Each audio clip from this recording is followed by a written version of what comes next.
Okay. It's now day 13. Seen lots of horrible movies, some that were okay, some that were really horrible, and Gremlins, which is very good. Ending this with Black Christmas. This is like the standard bearer. This is what started a lot of the slasher genre.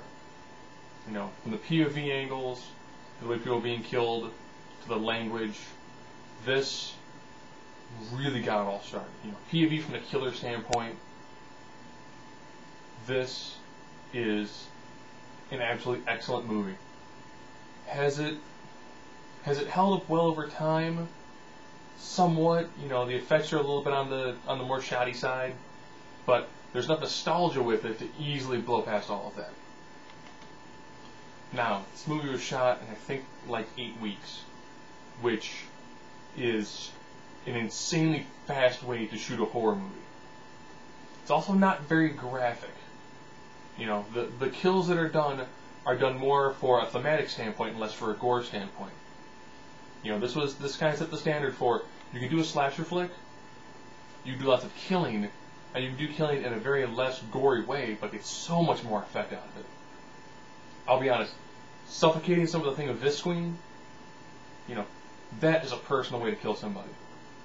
Suffocation while you can see them struggling, that's a whole you can chainsaw people to death all day long. You can shoot them, you can garrote them. But when you have to, you know, put a bag over their face and watch the bag get sucked into their mouth and watch them literally just die. You see the soullessness in their eyes, and you watch like their life force literally ebb out and into the camera, and you feel it. It is intense. What makes this one work is the dude essentially goes from the attic, kills somebody, essentially just goes back to the attic. Creepy phone calls with dialogue that nowadays doesn't seem to be that intense. But roughly 25 years ago, that was some insane dialogue. 25 years? No, wait a minute, it's older than me. 35 years, my mistake. Again, no editing, sorry, happens. This is one of the quintessential movies when it comes to the horror genre. You will see so many things nowadays that are taken for granted in the slasher genre, and a lot of them start from here. You know, if you're one of the 5 people that go see the recent Sorority House movie, you're going to be able to take literally characters from this movie, pick up and drop them off into that movie. You will see characterizations that are just exact rip-offs of what you see in this movie. Now, some people, I mentioned before when I did the remake, that some people look at Halloween as being a rip-off of this. Now, John Carpenter was a big fan of Black Christmas. He was talking with the director, his name is Bob Clark. If I'm wrong, again, sorry, I don't edit. And, you know, he's like, so what would you do if you were to do a sequel? He was like, I'd probably come like a year later, I'd show him a little bit, and I'd probably call it Halloween.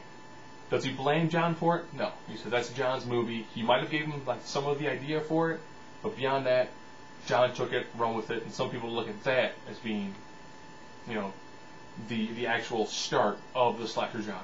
But it actually traces all the way back to Black Christmas. I'm not giving much of the plot because, you know, let's be honest, it is a standard plot. You essentially have a psycho in the attic coming down and occasionally offing girls in a sorority. But he normally has to call them first. Calling somebody and then killing them. That was kind of the premise for Scream. As you can tell, a movie from 1974, there were enough bits and pieces from it that transcended the genre. From, you know, essentially from the 90s, the 2000s, it was all in the 80s, and it held itself in the 70s. Yes, and I'm pretty sure in the next decade, there's going to be influences from that felt in that decade too. Black Christmas.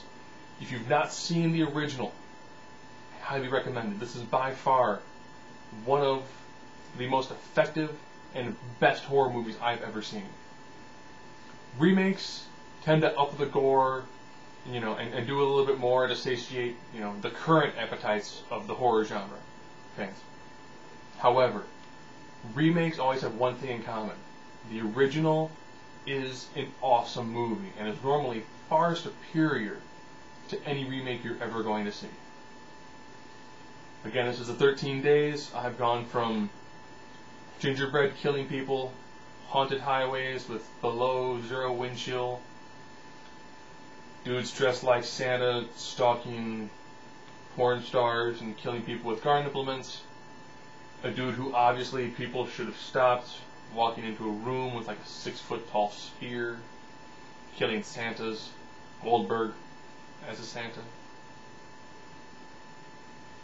All I can safely say is, out of the few movies that are absolutely epic when it comes to horror movies based near Christmas time, like Gremlins, Silent Night, Deadly Night, even the rest of the movies in that series actually are very good too.